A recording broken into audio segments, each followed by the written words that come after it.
जय हिंद दोस्तों। आज हम पढ़ने वाले हैं साधारण ब्याज और इसका पूरा आपको कंप्लीट चैप्टर मिलेगा। मतलब एक के बाद आप पूरा कंप्लीट सीरीज चालू हो जाएगी मैथ्स की, ठीक है ना। तो पहले सीरीज में हम पढ़ते हैं साधारण ब्याज। तो साधारण ब्याज क्या होता है, हमारा ये पहला चैप्टर रहेगा साधारण ब्याज, ठीक है ना। Simple interest. तो सिंपल इंटरेस्ट में आपको 5 शब्दों से पाला पड़ेगा। आपका पहला पड़ेगा मूलधन। मूलधन मतलब प्रिंसिपल। मूलधन क्या होता है, तो मान लीजिए हमने किसी को उधार दिए, किसी से उधार लिए, मतलब उधार दी गई राशि या उधार ली गई राशि को हम मूलधन बोलते हैं। और मूलधन पर ही सदैव ब्याज की गणना की जाती है, इसी के ऊपर ब्याज की गणना की जाती है। अगर मूलधन चेंज होगा तो ब्याज चेंज होगा, और मूलधन चेंज नहीं होगा तो ब्याज भी चेंज नहीं होगा, ठीक है ना। हर साल वही ब्याज मिलते रहेगा। सेकेंड चीज़, मूलधन के ऊपर ब्याज की गणना की जाती है, तो ये हमारा इंटरेस्ट होगा, सिंपल इंटरेस्ट। यानी मान लीजिए हमने किसी को 100 रुपये उधार दिए या 100 रुपये उधार लिए, तो 100 रुपये के ऊपर जितना भी एक्स्ट्रा मिलेगा हमको तो हमारा ब्याज कहलाएगा, ठीक है। यानी मूलधन के ऊपर जितना भी एक्स्ट्रा राशि मिलती है उसको हम ब्याज बोलते हैं। तीसरा चीज़, अगर मूलधन के साथ में ब्याज को जोड़ दिया जाता है तो हमारा बनता है मिश्रधन। इसको हम अमाउंट बोलते हैं, मिश्रधन। देखिए, अगर कितना भी राशि उधार लीजिए, अगर 10 रुपये लिए, 20 रुपये लिए, 10 लाख लिए, तो हमेशा 100% के बराबर होगा, ठीक है। अगर 10 रुपये लिए या 20 रुपये लिए या 1000 रुपये लिए या कितना भी अमाउंट क्यों ना ले, कितना भी प्रिंसिपल क्यों ना ले, वो हमेशा 100% के बराबर होगा। और 100% के ऊपर जितना भी मिल जाएगा वो हमारा ब्याज रहेगा, ठीक है ना। मान लीजिए ब्याज हमारे को 10% मिला, तो मिश्रधन कितना हो जाएगा, 100 + 10 110%, ठीक है। चौथा हमारा शब्द है समय। समय क्या होता है, जिस अवधि के लिए हम ब्याज देते हैं या ब्याज लेते हैं उसको हम समय बोलते हैं। इसमें याद रखने वाली बात यह है कि जिस दिन उधार लिया जाता है उस दिन को हम काउंट नहीं करते। जिस दिन उधार लिया जाता है उस दिन वो काउंट नहीं करते, लेकिन जिस दिन ब्याज वापस करने जाते हैं हम या ब्याज देने जाते हैं तो उस दिन को हम काउंट करते हैं। मान लीजिए कि 1 जनवरी को आपने उधार लिए, तो 1 जनवरी को काउंट नहीं होगा, और जनवरी में 31 दिन होते हैं, तो आपको सिर्फ जनवरी में 30 दिन मानना है, ठीक है ना। और मान लीजिए कि आप 30 दिसंबर को वापस करने गए, तो 30 दिसंबर का भी ब्याज काउंट होता है, लेकिन जिस दिन उधार लेते हैं आप उस दिन का ब्याज काउंट नहीं होता। और 5वां चीज़ है दर, रेट। ये हमेशा मैक्सिमम 99% क्वेश्चन में हमेशा वार्षिक लिखा रहेगा। जितना भी दर रहेगा एक अमाउंट और उसके बाद वार्षिक लिखा रहेगा। तो देखिए, साधारण ब्याज का जो सूत्र है SI = P × R × T / 100, वो दर से ही आता है। कैसे आता है यहाँ समझते हैं। देखिए, दर क्या होता है, जैसे मान लीजिए यहाँ पर 10% वार्षिक लिखा है, 10% वार्षिक। इसका मतलब क्या होता है कि 1 साल में आपको 10% ब्याज मिलेगा। और 10% का मतलब कितना होता है, 10/100, परसेंटेज का नीचे आ जाएगा 100। यानी 100 रुपये लगाओगे तो आपको 10 रुपये ब्याज मिलेगा। कितने साल में, 1 साल में। 100 रुपये लगाओगे तो आपको 1 साल में 10 रुपये ब्याज मिलेगा। 10 रुपये ये आपका ब्याज हो गया। इसी को हम बोलते हैं दर। 100 रुपये पर 1 साल में जितना भी राशि मिल जाए उसको हम दर बोलेंगे। 100 रुपये पर 50 रुपये मिला 1 साल में तो हमारा 50% दर। 100 रुपये पर 1 साल में अगर 100 रुपये मिल गया ब्याज तो हमारा 100% ब्याज का दर कहलाएगा। यानी कि 100 रुपये पर 1 साल में जितना ही ब्याज मिल जाता है उसको हम बोलते हैं दर, ठीक है। 100 रुपये पर 1 साल में मिलने वाली राशि को हम दर बोलते हैं या ब्याज बोलते हैं, ठीक है। देखिए, 100 रुपये पर 1 साल में SI मिला तो हमारा R के बराबर हो गया। तो 1 रुपये पर कितना मिलेगा, 1 रुपये पर 1 साल में कितना मिलेगा, R/100, ठीक है। तो P रुपये पर कितना मिलेगा 1 साल में, तो यहाँ पर देखिए SI = R/100 × P। P रुपये पर 1 साल में R × P/100 इतना ब्याज मिलता है। तो बताइए T समय में कितना मिलेगा, T ईयर में। तो SI = P × R × T / 100। यही हमारा साधारण ब्याज का सूत्र है, ठीक है। यहीं से आपका साधारण ब्याज का सूत्र आता है। जो साधारण ब्याज है मूलधन के ऊपर, दर के ऊपर और समय के ऊपर डिपेंड करता है। वो भी डायरेक्ट प्रोपोर्शनल होता है। मतलब आपका मूलधन बढ़ेगा तो ब्याज बढ़ेगा, दर बढ़ेगा तो ब्याज बढ़ेगा, और समय बढ़ेगा तो ब्याज बढ़ेगा। लेकिन इसमें जानने वाली बात यह है, मान लीजिए साधारण ब्याज में मैंने आपको पहले ही बता दिया हूँ कि एक साल में अगर मान लीजिए आपको 20 रुपये ब्याज मिलता है तो आपको दूसरे साल भी उतना ही ब्याज मिलेगा, दूसरे साल भी उतना ही ब्याज मिलेगा। पहले साल में अगर 10 रुपये ब्याज मिला तो अगले साल भी 10 रुपये ही ब्याज मिलेगा। यहाँ पर देखते हैं, इसका मतलब ये है कि मान लीजिए आपका 10% वार्षिक लिखा हुआ है दर, तो अगले साल भी आपको 10% ही मिलेगा। यानी आप समय का गुणा करके डायरेक्ट दर को कैलकुलेट कर सकते हैं। जैसे आपको पहले क्वेश्चन तो आपका पूरे सूत्र से बनेगा, जैसे यहाँ पर SI बराबर मैंने क्या लिखाया हूँ, मूलधन गुणा दर गुणा समय बटे 100। तो देखिए दर जो है 10% है और 2 साल के लिए, तो टोटल मिला के आपको 20% ब्याज मिलेगा। तो मैं इसको साथ में लिख दे रहा हूँ, मूलधन के ऊपर जो है RT% मिलता है, मूलधन के ऊपर जो RT% मिलता है वही हमारा ब्याज होता है। ठीक है ना। इसका मतलब आपको धीरे धीरे समझ में आने लगेगा, और आज ही समझ में आया क्योंकि आज पूरे पूरे क्वेश्चन हम ब्याज के ऊपर करेंगे। ठीक है, पहला क्वेश्चन से समझते हैं।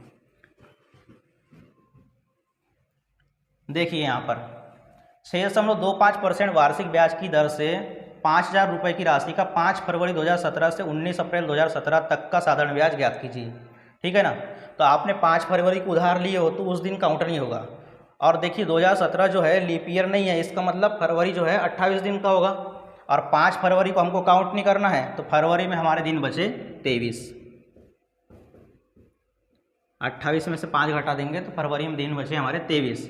मार्च में कितने बचे, तो मार्च पूरा 31 का होता है, चाहे लीप ईयर रहे चाहे मत रहे। और अप्रैल देख लिए तो अप्रैल में पूरा 19 दिन काउंट होगा। इनको ऐड कर देंगे तो देखिए 9 और 1 10 और 3 13, यहाँ पर हो जाएगा एक बचकर जो बचा हुआ था उससे मिलाकर 73 दिन। और दर जो है वार्षिक लिखा हुआ है तो इसको भी हमको वर्ष में कन्वर्ट करना पड़ेगा। जब ये लीप ईयर है ही नहीं तो इसमें हम 365 का भाग देंगे। ठीक है ना। तो 1/5 वर्ष आ जाएगा, 1/5 वर्ष, 1/5 वर्ष। तो आप सूत्र के हिसाब से बना लीजिए इस क्वेश्चन को। देखिए 5,000 रुपये आपका मूलधन है, दर आपका 6.25% दिया है, और समय आपका 1/5 है। ये परसेंटेज हटेगा तो नीचे आ जाता है 100। ठीक है ना। दशमलव हटा देंगे तो और एक नीचे 100 आ जाएगा, तो ये 00 से 00 कट जाएगा, ये एक बार 0 कट जाएगा, ये 5 से 5 कट गया। 625 में आप 10 का भाग देंगे तो आंसर आएगा 62.5, यानी 62.5 रुपये आपका ब्याज निकल जाएगा। ठीक है। अब इसके बाद से फिर जितने भी क्वेश्चन हैं हम बिना सूत्र लगाए बनाएंगे, सिर्फ आपको परसेंटेज निकालना होता है साधारण ब्याज में। देखते हैं दूसरा क्वेश्चन। सारथी ने एक बैंक में 3125 रुपये जमा किए जिस पर बैंक 8% साधारण ब्याज वार्षिक दे था। यदि सारथी ने धन 5 साल के लिए बैंक में रखा तो वह कितना ब्याज अर्जित करेगा। देखिए 3125 रुपये जमा किए बैंक में, एक साल का जो साधारण ब्याज है वो 8% है, तो 8%, 8%, 8% ये 5 साल तक चलते रहेगा, तो 8×5 40% ब्याज मिलेगा। किसके ऊपर, 3125 के ऊपर। 3125 के ऊपर आपका 40% ब्याज मिलेगा, यानी कुल मिलाकर आपको परसेंटेज निकालना है। देखिए यहाँ पर 0 से 0 काट दिया मैंने, ये 5 से 2 बार कटेगा, 5 6 30 बचेगा 1, 5 दूनी 10, 5 हम 25, ये 2 से कट जाएगा। 625 का डबल कितना होगा, 1250 रुपये आपका साधारण ब्याज। ठीक है। नेक्स्ट क्वेश्चन देखते हैं। 12.5% प्रति वर्ष पर 2 साल के लिए 2500 रुपये पर साधारण ब्याज निकालिए। देखिए 12.5% एक साल का है तो 2 साल का आपको 25% ब्याज मिलेगा। किसका 25%, तो 2500 का 25%, 2500 का 25%, 2500 का 25% कितना होगा, 625। यही आपका साधारण ब्याज है 2 साल का। ठीक है ना। नेक्स्ट क्वेश्चन देखते हैं। 3,680 रुपये पर 4% वार्षिक साधारण ब्याज की दर से 2.5 साल में कितना ब्याज प्राप्त होगा। देखिए 4% एक साल का है तो 2.5 साल में कैसा गुणा करते हैं। देखिए 4 का गुणा 2 में कीजिए 8, और ये आधा है, आधा का गुणा 4 में करेंगे तो आएगा 2, आधे का गुणा 4 में करेंगे या 4 का आधा कर देंगे तो 2 जाएगा, 8 और 2 10% ब्याज मिलेगा। किसका 10%? 3680 का 10%। तो 3680 का 10% कितना होगा? 368 रुपये आपका साधारण ब्याज है। ठीक है, यहाँ पर देखते हैं नेक्स्ट क्वेश्चन। 2000 रुपये का 3/1/3% वार्षिक साधारण ब्याज की दर से 3 वर्ष का साधारण ब्याज निकालिए। यहाँ पर देखिए 3/1/3% आपका दर है। कितने साल का? 3 साल का। तो 3 का गुणा 3 में करेंगे तो 9, और 1/3 का गुणा 3 में करेंगे तो आएगा 1, यानी कुल मिलाकर 9 और 1 10% हो जाएगा। किसका 10%? तो 2000 का 10%। 2000 का 10% तो आ जाएगा 200 रुपये। आज के क्वेश्चन पूरे इजी हैं, सिर्फ आपको परसेंटेज निकालना है साधारण ब्याज में। नेक्स्ट क्वेश्चन देखते हैं। 9 महीने के लिए 18% प्रति वर्ष 1200 रुपये का साधारण ब्याज कितना होगा? देखिए, इसको सूत्र के हिसाब से बनाएंगे तो बहुत ईजी चल जाएगा, लेकिन यही क्वेश्चन आपको चक्रवृद्धि ब्याज में आएगा तो वहाँ पर 9 महीने का हमको ब्याज निकालना होता है, क्योंकि वहाँ पर 9 माही, तिमाही, 6 माही इस टाइप से आपको ब्याज कैलकुलेट करना पड़ता है। तो यहाँ पर देखते कैसे निकालते हैं। देखिए 12 महीने का आपको 9 माह का परसेंटेज पता रहना चाहिए, कितना ब्याज मिलेगा। देखिए 1 साल का आपको परसेंटेज दिया हुआ है, 9 महीने का कितना होगा? तो 12 माह का आपको दिया है 18%। ठीक है, तो 6 माह का कितना हो जाएगा? जब मैंने 12 माह का आधा किया हूँ तो परसेंटेज का भी आधा करना पड़ेगा, 9%। 3 माह का कितना होगा? तो 6 का आधा किया तो 9 का भी आधा करना पड़ेगा, 4.5%। तो इस प्रकार से देख सकते हैं कि 9 माह का कितना ब्याज मिलेगा हमको? 13.5%। 13.5% ब्याज मिलेगा। और किसका 13.5% मिलेगा? तो 1200 का 13.5%। 1200 का 13.5%। तो देखिए 00 कट जाएगा। 13 का गुणा 12 में करेंगे तो आएगा 156। 156 और 12 का गुणा आधे में करेंगे तो 12 का आधा कितना हो गया? 6। तो कुल मिलाकर आपको 162 रुपये ब्याज मिलेगा। ठीक है, तो इस प्रकार से आपको 9 महीने, 8 महीने, 4 महीने का भी कैलकुलेट कर सकते हो आप। ठीक है, इसके बाद का क्वेश्चन देखते हैं। 5.25%, यहाँ पर 1 साल का आपको साधारण ब्याज का दर दिया है 5.25%। साधारण ब्याज प्रति वर्ष पर, यानी कि 1 साल का इतना है, तो 3250 रुपये की राशि पर 8 वर्षों में ब्याज अर्जित कितना होगा? देखिए 8 साल में, तो इसको कैसे कैलकुलेट करेंगे? देखिए 8 पंचे 40, ठीक है, 0.25 का मतलब होता है आधे का आधा, यानी कि 1/4। 1/4 का गुणा 8 में करेंगे तो आएगा 2, और यहाँ पर पहले से 40 हो गया है, तो कुल मिलाकर कितना ब्याज मिलेगा? 42%। तो 3250 का 42% कितना होगा? तो यहाँ पर देखिए 0 से 0 काट दिया मैंने, 5 से काटा इसको 2 बार, 5 6 30 बचेगा 2, 5 25, ये 2 से काट देंगे, ये 21 बार कटेगा। 21 पंचे 105 बचेगा 10, 21 छके 126, 126 और 10 136, 1365 रुपये आपको ब्याज मिलेगा टोटल। ठीक है ना। आप यहाँ पर कैसे गुणा करेंगे? 8 पंचे 40 और ये 1/4 होता है इसका मतलब, तो 1/4 का गुणा 8 में करेंगे तो आएगा 2, 40 और 2 42% ब्याज मिलेगा आपको। ठीक है, नेक्स्ट क्वेश्चन देखते हैं। देखिए अलग अलग वर्षों में अलग अलग दर भी दे सकता है, आप दर को ऐड कर दीजिए। देखो 31,000 रुपये पर साधारण ब्याज की दर से पहले वर्ष के लिए 3%, अगले वर्ष के लिए 7.5% और तीसरे वर्ष के लिए 4.5% है, तो कुल ब्याज कितना होगा? देखिए 7.5 और 4.5, 7.5 और 4.5 कितना हो जाएगा? 12%, 12 और 3 15%, यानी कुल मिलाकर आपको 3 साल का ब्याज देना है 15%। 31,000 का 15% कितना होगा? 31,000 का 15% कितना होगा? तो ये 00 कट गया, 15 से का गुणा करेंगे 0 में तो 0, 15 का 15, 15 तिया 45 और 1 46, यानी 4650 रुपये आपका ब्याज होगा। अलग अलग समय का अलग अलग दर भी दे सकता है, तो हम दर को ऐड कर लेते हैं। ठीक है, नेक्स्ट क्वेश्चन देखते हैं। 500 रुपये का 7% वार्षिक दर से और 700 रुपये का 10% वार्षिक दर से 1000 का 4% की वार्षिक दर से 3 वर्ष का कुल ब्याज ज्ञात कीजिए। मतलब 500 रुपये आपने 7% के हिसाब से लगाए 1 साल के लिए, लेकिन आपको 3 साल का ब्याज चाहिए। अलग अलग राशि लगाए हैं आपने, तो 500 7% एक साल का, तो 3 साल का 21% ब्याज मिलेगा। किसके ऊपर?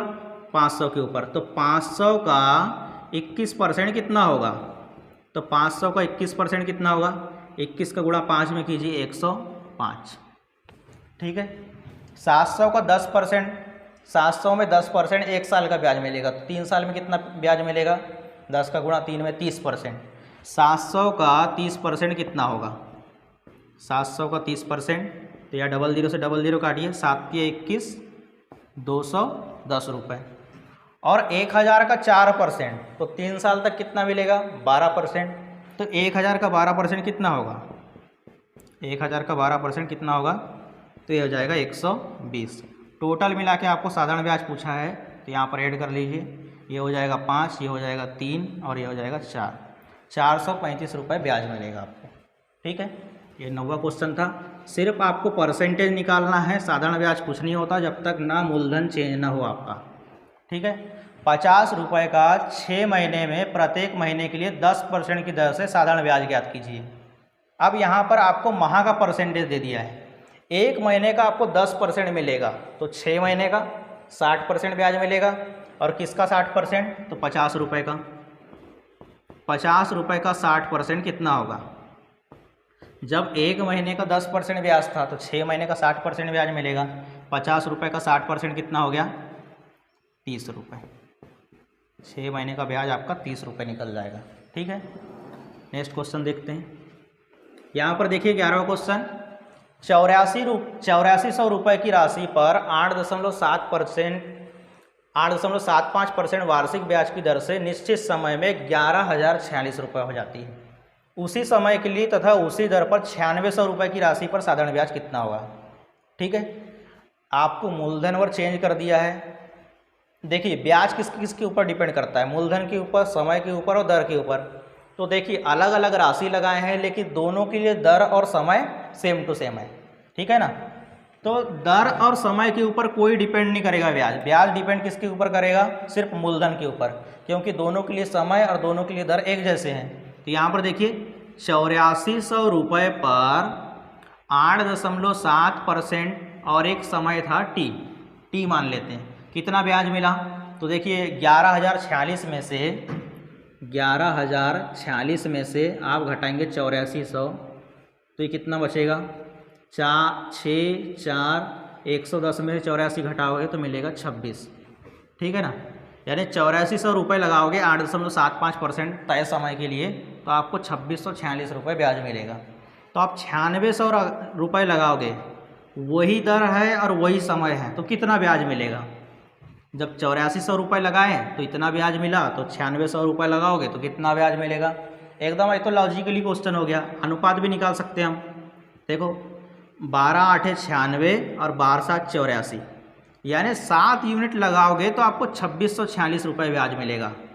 तो 1 यूनिट लगाओगे मतलब 2646, 7 यूनिट की वैल्यू है, तो 1 यूनिट की वैल्यू कितनी हो जाएगी?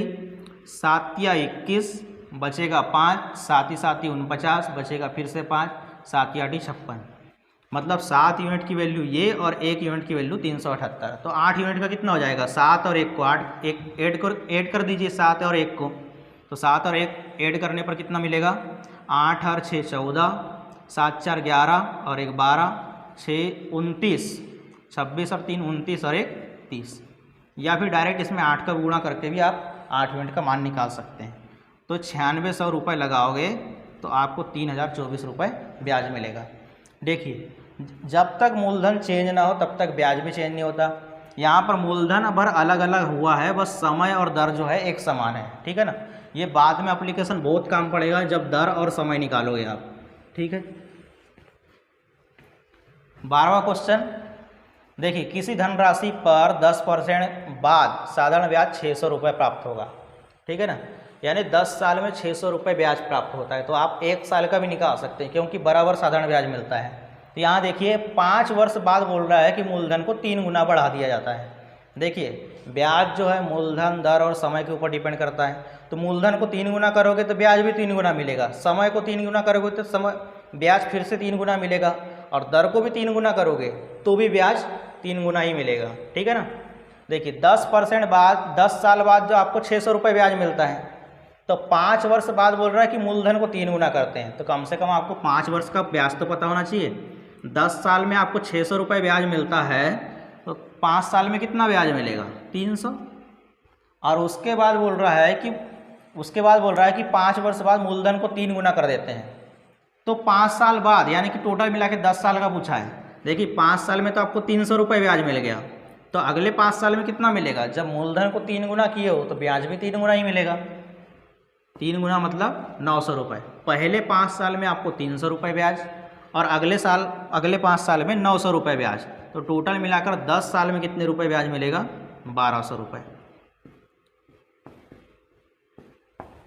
ठीक है, टोटल मिलाकर आपको 1200 रुपये ब्याज मिलेगा। देखिए ये सारे क्वेश्चन का जो PDF है आपको डिस्क्रिप्शन बॉक्स में मिल जाएगा, ठीक है ना। और एक चीज़ ये कि आज जैसे हमने ब्याज को कंप्लीट किए हैं, कल हम मूलधन और मिश्रधन को कंप्लीट करेंगे, उसके बाद हम दर और समय को, उसके बाद किस्त वाले क्वेश्चन और उसके बाद जो गुना वाले सवाल आते हैं साधारण ब्याज में, उसको भी कंप्लीट करेंगे। ठीक है, तो ये कंप्लीट आपको सीरीज मिलते रहेगी।